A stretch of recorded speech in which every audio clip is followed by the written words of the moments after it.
Hello again, trough. Today I'm bringing you a video about Godfall's latest free content update, the Lightbringer update, and the first paid expansion called Fire and Darkness. So, is this content update and expansion going to finally make Godfall better, worth returning to if you uninstalled it? Is it gonna make it worth reinstalling? Hopefully this answers some of those questions. Is the expansion worth the price if you haven't purchased an edition like me that includes it? Hopefully this will answer some of those questions. When Godfall launched, many said it's god-awful. Well, let's see if the game still feels that way after discussing the patch. The way I'll structure this video is I will first talk, I will first look at the patch notes, at the changes in general.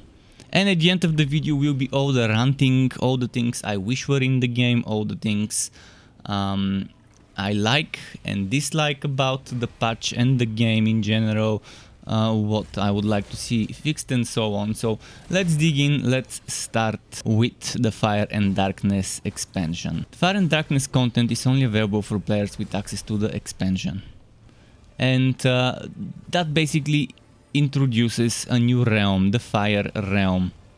That Fire realm has 4 new story missions, which unfortunately, while playing easy mode and not hard or normal, don't scale with the player's level. So if you're level 50, you will be fighting level 30 something enemies. There's 5 new hunt missions, again they don't scale, just like the other worlds, that like level 30 something. And 1 new explore the realm mission, which does scale, roaming mission. But there's not much to do in that roaming mission. It's not really worth doing it much other than the craps, the big wood goblin equivalent in this game, which is kind of you can't get the best gear there, so it's pointless. Then there's 12 new enemies, not much, but okay. 5 new bosses, okay, solid choice. Some of those are actually mini bosses. And now about the end game. Expansion players will be able to access Fire Realm content in the end game. There's new Fire Realm Dreamstones. There are Fire Realm enemies and bosses that can spawn in the Ascended Tower of Trials. The Lightbringer mode can be played in the Fire Realm as well. There are 30 new in-game earnable cosmetics exclusive to expansion players. And a powerful new amulet and new charm with double primary traits, which is amazingly bad. More about that in the end, but I would just say it's a bad thing to walk to paywall items behind an expansion, especially strong ones. Regarding the Lightbringer update, the content is available to all Godfall players for free. Regardless whether you're playing on PlayStation 4, PlayStation 5 or Epic Store, you should have gotten access to all that new stuff. So what is the Lightbringer? Fight back the darkness in Lightbringer. An all-consuming darkness threatens to spread through Perion, blah-de-da. Lightbringer is a new game mode for level 50 players to take on new challenges and collect new type of wood called cursed items, which can only be found in the Lightbringer missions. More about the rant of why this is wrong, just like why it's wrong to find primal items only in the tower, at the end of this video. In Lightbringer, the earth, water, air and fire realms have been corrupted by the Heart of Darkness. In this mode, players will explore the darkness to defeat corrupted enemies and locate dark tears, which are manifestations of the Heart of Darkness in the realm that must be destroyed to release the Sanctum's light that has been sealed away within. So basically you have to go to a certain place, fight off a bunch of monsters and free a light. And now you have to escort the light.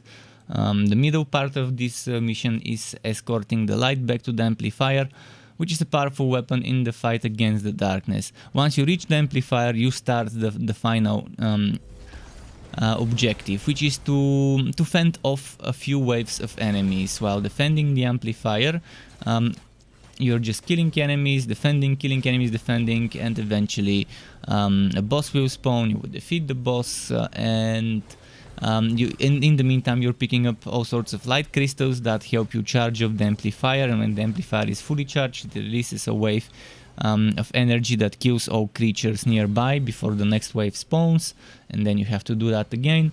But yeah, you have to eliminate the Heart of Darkness in an epic final battle. That's how it's described. And it's worth noting that Fire Realm content, even Lightbringer 1, can only be played by people with the Fire and Darkness expansion. So you would only fight Earth, Water and Air realm enemies and missions, like Lightbringer missions, if you don't have the Fire and Darkness expansion. More about some of the bad and good things at the end of the video. Let's talk about cursed items. Cursed items are powerful new weapons and equipment that can only drop in the Lightbringer. They have one or more curses, which reduce the strength of the item and replace the secondary traits with negative traits. Cleansing curses from cursed items allows you to extract the curse as a resource, which can be used in the Lightbringer to apply additional challenges in order to increase your rewards in the Lightbringer. Curses can be cleansed from cursed items by completing specified objectives in the Ascended Tower of Trials and in Dreamstones. While using the cursed item, again, terrible design here that you cannot cleanse cursed items during Lightbringer mode, and you're forced to do content that you may not want to, but more about that at the end of the video again, when the ranting will be. Each time a curse is removed, the item becomes more powerful and a negative trait is turned into a positive trait. Whether those can be rewrote, I can't tell you.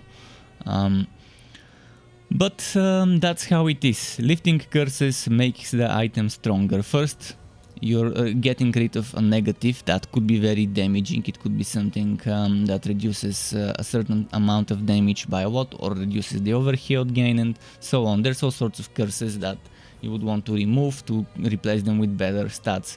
Once all of the curses have been cleansed, the cursed item becomes an awakened item and will be among the most powerful items that you can obtain in Godfall. So yeah, the new meta power creep. Fuck the primal items, start caring about cursed items, I guess. There are a total of 42 cursed items available, by the way, and that includes weapons, augments,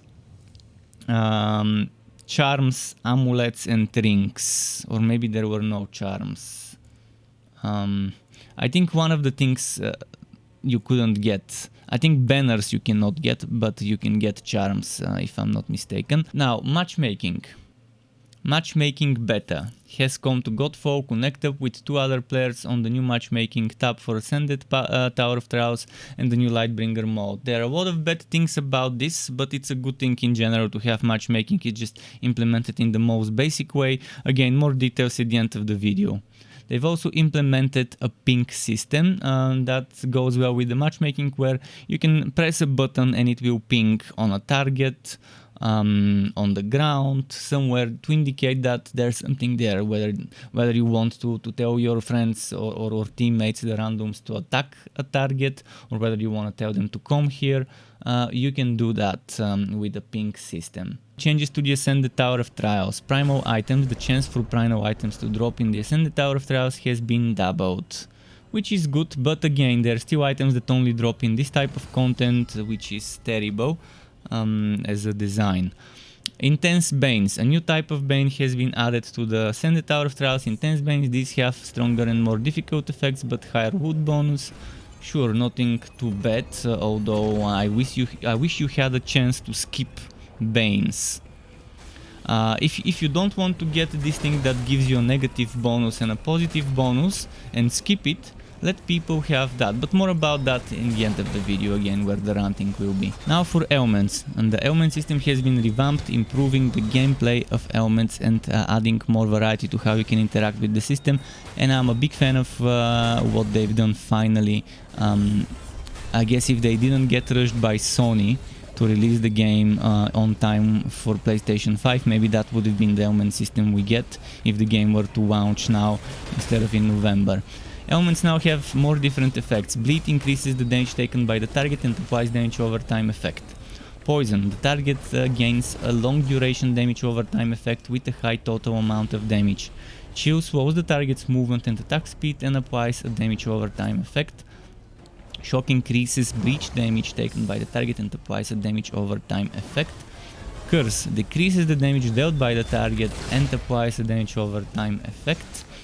And Ignite, the target gains a short duration high intensity damage over time. So while Poison is long duration but less damage per tick, Ignite is short duration, more damage per tick. So I think here the things that people would really love would be the bleeding and the curse, and you would probably want someone in the team in boss fights having bleed and someone having curse. Now applying ailments. Ailment chance traits have been removed. Effects that apply ailments are now guaranteed to apply the ailment when specific attacks are performed. For example, shield throw inflicts ailments. Ailments can now be applied to enemies multiple times and stacked up, giving you the ability to apply multiple stacks on an ailment on an enemy at the same time for increased effect. Now there's something called ailment strength. The strength of ailment stacks are now relative to the strength of the attack you use to apply the ailment. High damage attacks will apply stronger ailment stacks with stronger effects and increase damage over time. So you would probably want hammers. If you want strong ailments, that hammer Southern technique has a lot of damage. Whereas if you want to just build up stacks quickly, probably daggers, dual blades would be the better choice. We'll see. I mean, there's a lot of stuff people can do with ailments now with this system.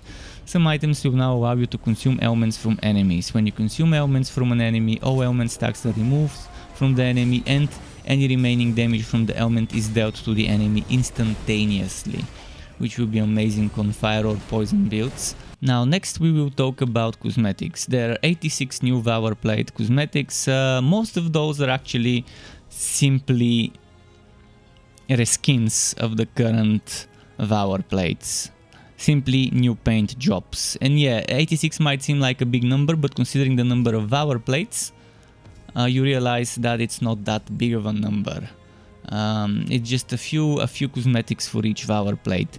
Now 56 of those are in-game earnable cosmetics available for players, but the way you earn them is terrible.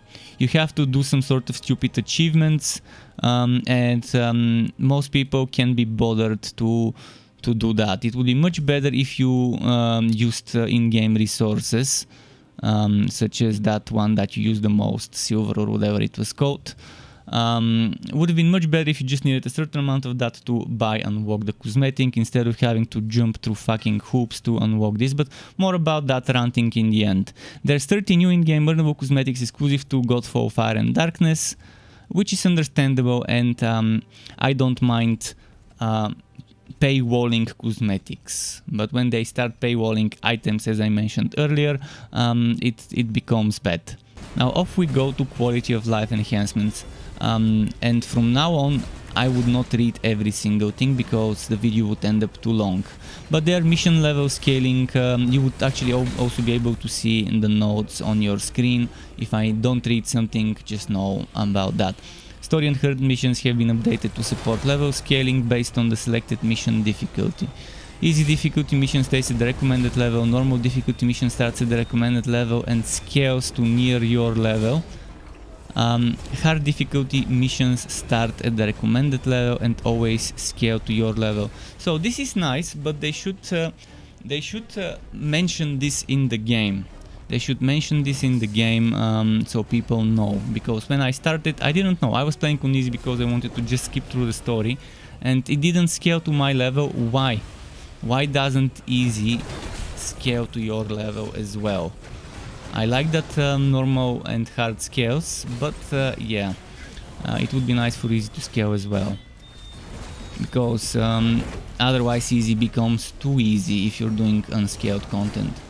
Now, expanded Explore the Realm. Players can now interact with multiple Twilight Springs in Explore the Realm to keep pursuing new objectives. Sure, that's nice. Item keywords. Get more detailed information about wood effects on the armory and equipment screens via keywords. Press the info button to display them. Resistances on the stat screen. The stat screen has been updated so that capped resistances are highlighted in green, or overcapped ones. The cap is 55, by the way, unless you have items that increase it. Dreamstone sorting. Standard dreamstones are now sorted by level from high to low. Volatile dreamstones now sort by level, high to low, then rarity, legendary to rare. Players can also change volatile dreamstones to sort by recent rarity level name. Enemy levels on nameplates. Enemy nameplates have been updated to always show enemy levels, and when enemies are more than 10 levels higher than players.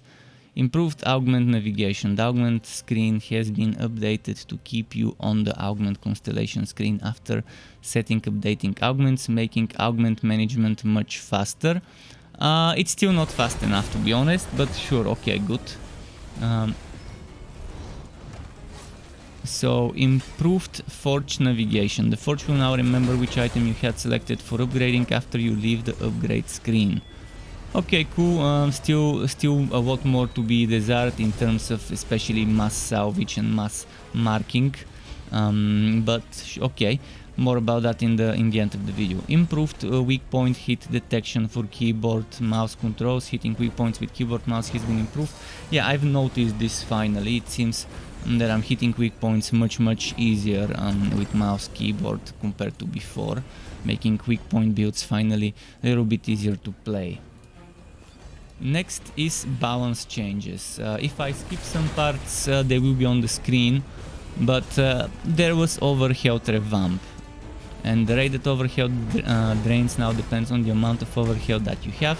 Overhealth drains quickly while it is nearly full, and the rate slows down as your overhealth depletes. Additionally, new traits have been added to the game that slow down the overhealth drain rate, and these traits have replaced any traits that completely stopped overhealth drain. Rampage revamped. Rampage now drains while it is active, but you can keep damaging enemies to maintain it longer. Balanced items. We have slightly reduced the strength of 3 items that were too powerful compared to other items. We feel that after this change, the items will still be effective when used in your builds, but they will be more in line with other options in the game. Surety, the augment weak point damage bonus has been reduced. Archon's tier lifestone critical hit chance bonus has been reduced. Critical hit damage bonus has been reduced. Mess's Banderol banner critical hit chance bonus and damage bonus have been reduced.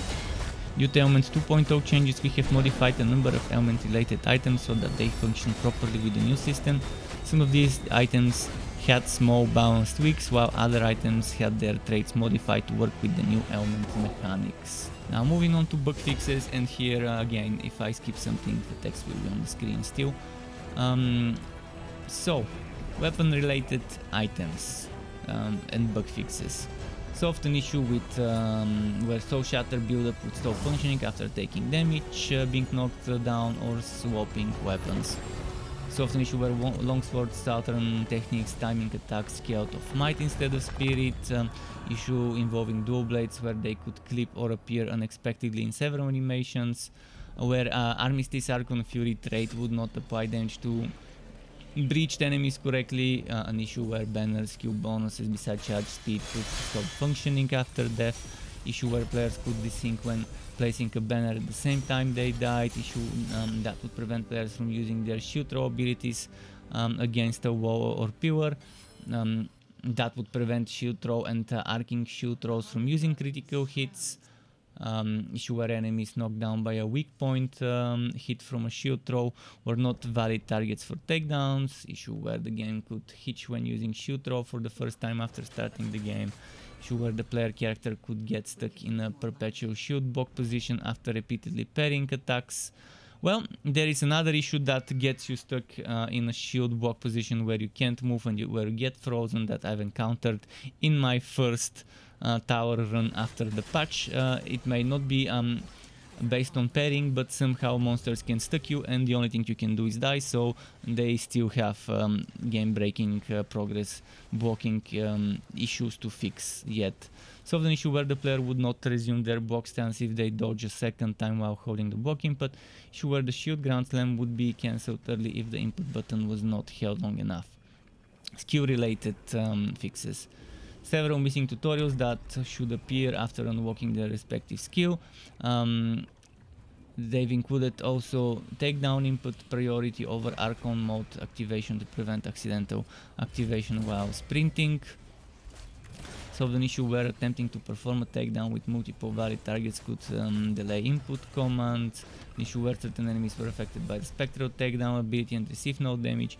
Issue where performing a spectral takedown could deactivate Archon Fury, where skill bonuses from the polarity attack would stop working after death. Where the first rank of the breach skill would not increase the damage dealt by leaping shield base against full health ranged enemies. An issue where the rampage charge speed bonus from ranks 2 and 4 could stop working after player death.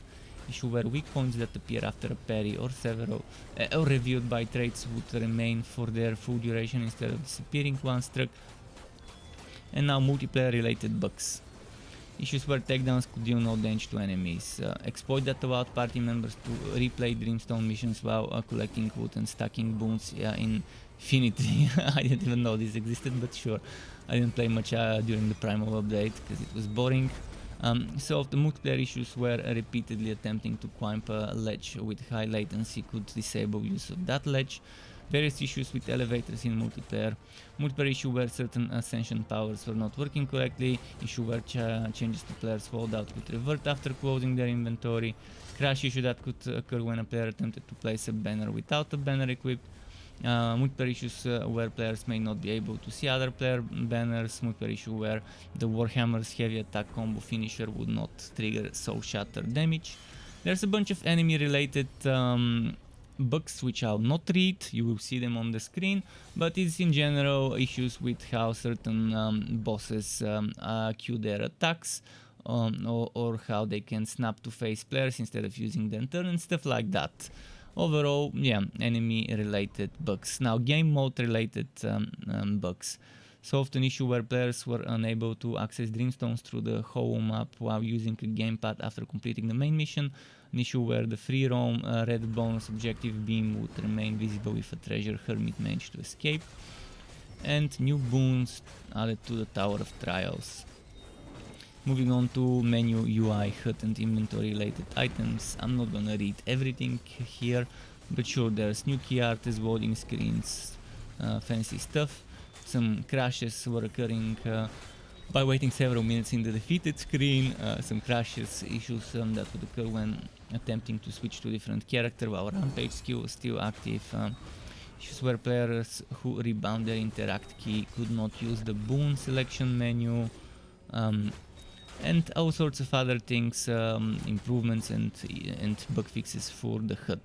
Now there's animation related issues again. I'm not gonna read all of those. You can read the patch notes, you can read it on the screen, pause maybe the video at this point to read them if you don't want to go to the website. Next we're moving on to environment related items. There's optimized biome landscapes by removing unnecessary geometry. They solved issues where players could experience interference when entering a boss arena. Solved an issue where spirit tethers could become untargetable and indestructible. I think spirit tethers still need some improvements for easy targeting, bigger hit box or whatever for that. But yeah, I'm not gonna read everything here. You can pause and read it or go to the website. The same goes for SFX, VFX, a bunch of fixes to those. Again, either read on the patch notes or pause the video at that moment to read those. Now, miscellaneous items. Players could creatively move Xenon around the sanctum against his desires. Please no bully. Solved an issue where the camera would clip under the ground if the player died to an enemy grab attack. Solved an issue where the standard and ascension level up animation, fanfare and stat replenishment would not occur after the first trigger in a mission.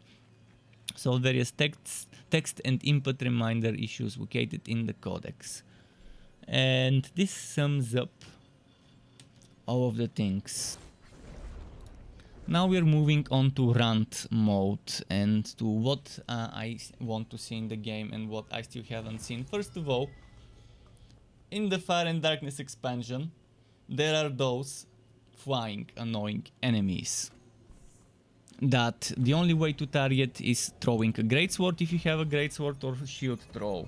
You cannot attack them without either of those, so you're stuck most of the times waiting for shield throw to recharge. They can attack you and swoop into the ground, and you can try and parry and block, but they do it very rarely, and again you have to wait a lot, and those are annoying. Why? Who thought it would be a great idea to add such enemies? The way those can be improved, because I want to also give solutions instead of just ranting, is get them to hover at such a distance where melee attacks can still hit them. While you're swinging swords and stuff, you could still reach and hit them. That could work in a way, or straight up design something that lets us attack such enemies or whatever. Now this brings us to this: even if they were ranged weapons in the game, it still would have been bad design to have such enemies, because then people would be forced to kind of use the ranged weapons. But this brings me to why are there still no ranged weapons in the game? It's not like ranged weapons will be overpowered. The only way ranged weapons will be overpowered is if the developers make them overpowered. It's up to the developers to decide which is overpowered and which isn't. So if someone says ranged weapons will ruin the game and make it imbalanced, I don't think so. If a developer knows how to do it, they will do it properly, and we will have ranged weapons in the game, and they won't be overpowered. Now, regarding the powerful new amulet and charm with double primary traits. Super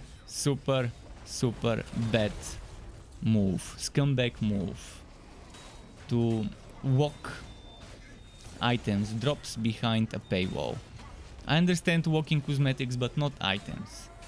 And people would say, hey, other games have done it. Diablo 2 has done it with War of Destructions. All sorts of bunch of other games have done it. Well, that's not a fucking excuse. If I go and shit in front of the parliament, it won't mean that other people can go shit and it will be acceptable for them to do it. It's just not how it works. Saying that other people have done it doesn't make it right. So why walk items behind fucking paywalls? Now, other things worth mentioning, I guess, about the expansion is Dick Haynes in an interview, or a bunch of interviews, says Fire Realm looks unique. You won't say, hey, this reminds me of that realm. Well, that's complete and utter bullshit. It's exactly the opposite. When I went into the Fire Realm, other than a little bit of magma and the Fire Realm creatures, which look amazingly nice and befitting Fire Realm creatures, it seemed as if I was in the fucking Water Realm. Everything was blue and purple. Why are there no rivers of lava? Why are there no burnt trees? Why are there no little mini geyser eruptions like mini volcanoes? Why are there no volcanoes in the background? Why is it all blue and purple as if I'm in the Water Realm? And why does Dick Haynes say the complete opposite, that when you go in there you would feel like you're in a new place? It's exactly the opposite. I don't feel like I'm in a new place. Why lie to us when clearly it's like a copy-pasted Water Realm with a little bit of prop differences? It's not good when a producer lies to people in interviews, and then you go in there and you see nothing really screams Fire Realm. Yeah, there's some little props here and there is that little dried up magma, but it doesn't scream Fire Realm to me in any way. It's more like the Water Realm, very blue, very purple, instead of red, orange and stuff, instead of burning rivers, instead of burnt trees and all sorts of stuff, and ash flowing in the screen and so on. I mean, okay, enough rant about this. Now let's talk about what I dislike and like about the Lightbringer. First, I like the Lightbringer being a 3-stage mission, and I like that there's go to a point, kill a bunch of monsters, then escort, and then go to another point. But it gets very boring very quickly, very repetitive very quickly, because it feels like no matter whether it's a different realm or not, it feels like I'm doing the exact same thing. Why didn't they add a bunch of different missions? Why not a bunch of different Lightbringer missions? Why not add Lightbringer missions where you had the Heart of Darkness final battle, instead of being final battle, be split into 2 different places with an extra escort. Or why not add a version where you just don't have the escort, or maybe the escort is shorter, or maybe the escort is longer. When I go, regardless of what realm, it feels like I'm doing the exact same thing over and over. It gets very boring very fast, as I said. Even if I'm in Earth, Water, Air and Fire realms one after the other, each of those 4 runs feels like I'm doing the exact same thing, because I'm doing the exact same thing. I'm going to point A, killing stuff, taking the light from point A to point B, and then killing stuff in point B in a bunch of waves. They could have added various triplets of objectives. So let's say this is triplet of objectives 1. They should have added at least 3 or 4 more triplets of objectives like that. That make it different, because right now it seems super similar regardless of what you do. Very disappointing, very disappointing. Also, the part where you have to sacrifice curses, I like that part, but there is a part where after completing the escort mission, you can go and do another escort mission, and when you're playing with randoms, a random could go at escort and you can activate it, or the other way around, you can go and do another escort mission, they can activate the final battle, and if you're far away you won't be able to get back into the light and you would die and have a team death. And that brings me to matchmaking and ranting about matchmaking. I appreciate that they've done matchmaking, but right now the most of the times when you're matchmaking, what happens is you're staring blankly at the matchmaking looking for group screen. Who thought it would be a great idea to open the matchmaking, to start matchmaking, and then to have to force the player to look at looking for group, instead of minimizing this into a corner, left, right, whatever corner fits over there that has a loading, rotating arrows, you know, the recycle sign, and says looking for teammates, looking for group, whatever, and let the players do whatever else they want while the game is trying to find teammates. I might want to sort my inventory while looking for teammates. I might want to rework my build while finding for teammates. I don't feel like staring at a fucking message that says looking for teammates for several seconds just for it to say failed finding a team, and to have to do it over and over and over and waste my time. I appreciate that there's matchmaking, but again, it's better. So maybe they will improve it, but will it take them another 9 months to improve that? Then there's a ping system, which I also said is good. I'm not gonna say anything about the ping system negative, unfortunately. Actually, hopefully there isn't any negative stuff. I didn't use much of it. Now, I want to talk about other co-op related things. Why do we still have this shitty shared death system? You go into the tower or the Lightbringer mode, and the dying, the amount of times a person can die is shared. So if you play with randoms and you don't die, but the randoms keep dying, you're fucked. They're ruining your run. That should not be the case, especially now that there's random matchmaking. Every single person should have their own respawns. And when you die, you shouldn't actually die, you should go into a down state. Look at Borderlands. I mean, Gearbox is your publisher.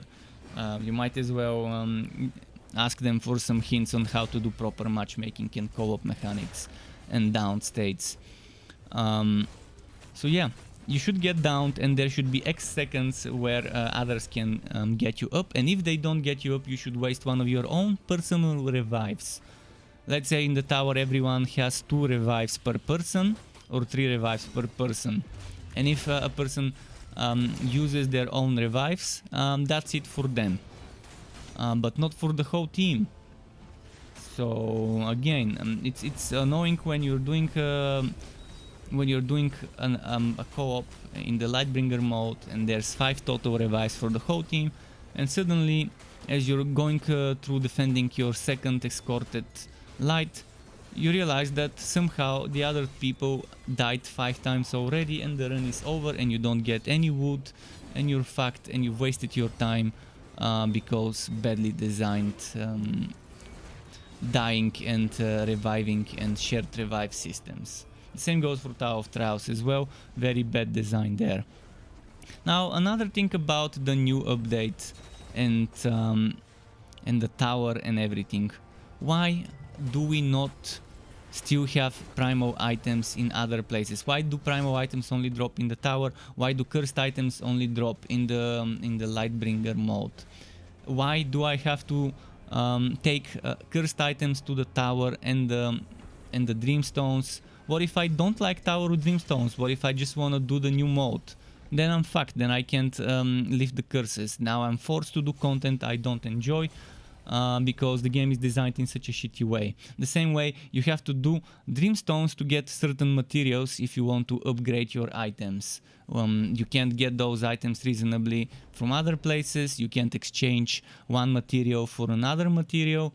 It sucks. It's all designed in a way where the game is forcing you to do content you may not want to do in order to improve something that you've gotten from other type of content. Again, this game has so many things that are devoid of logic. You would think it wasn't developed by developers, but by I don't know who, by sports person, maybe, I don't know. I don't want to sound offensive to any type of group, so I'm just, let's say, to someone. And it was developed by someone who doesn't work in a logic-related position, maybe. But yeah, cursed items are powerful new weapons. Sure, they're nice, they're good, but this whole system that makes me take my cursed item to the Ascended Tower or to the Dreamstone instead of being able to lift the curse by defeating enemies while doing Lightbringer is just terrible. And only being able to get primal items in the tower is terrible. Walking items behind content, it's not something new, but it doesn't mean it's the right approach. I'm not gonna say anything negative about the Ailments because I love it. It's perfect the way it is now.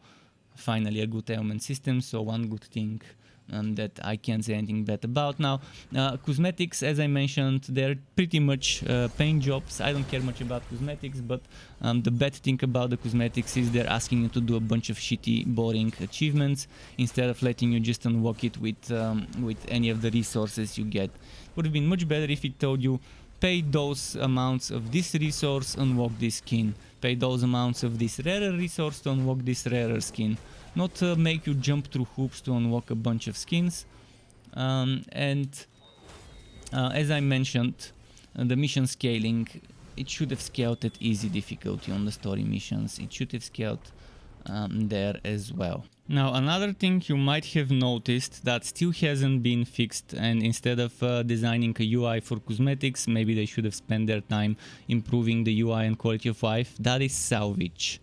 So in order to salvage items, you have to mark them like this to do mass salvage, and then salvage all. So basically you have to click mark for salvage, click an item, mark for salvage, click an item, click mark for salvage, click an item, click mark for salvage, and so on. The way it should have been is you should click mark for salvage once, and then after I click this item it gets marked, after I click this item it gets marked, click, click, click, click, click, click. Instead of 1, 2, 1, 2, 1, 2, it should be 1, 1, 1, 1, 1, 1, 1. That's one way to do it better. Another thing that they should allow us is salvage all green. If I'm clicking on weapons, it salvages all green weapons. Salvage all white, salvages all white weapons. Salvage all blue, salvages all blue weapons. Or mark all green, mark all blue if you don't want to accidentally salvage, or at least marking them. That would be better, but no. Another way to salvage right now is by holding spacebar. But see, I can't keep holding spacebar, I have to move my cursor to another piece of equipment and then to the same slot and salvage. So if I want to salvage whatever's in this slot, I have to press salvage space, move my cursor salvage space, which actually is the faster way to salvage right now than the marking. But it's still very slow and boring, so instead of designing those cosmetics UIs, maybe they should have improved the current UIs with some quality of life. And that's pretty much some of the ranting. I mean, there's all sorts of other things I can rant about, but the video will become too long. So let's just stop it here.